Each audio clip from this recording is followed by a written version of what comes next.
Идеята летище София да се казва Джон Атанасов цели подобряване имиджа на страната ни пред света. Наистина, летището е фасадата, входната врата към България и все повече ще бъде така. Обмисляхме много варианти.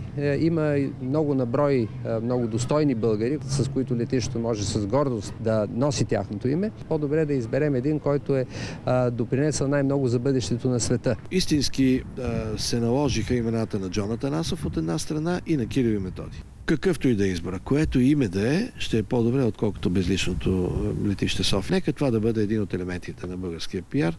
Свети Кирил и Методий или Джон Атанасов.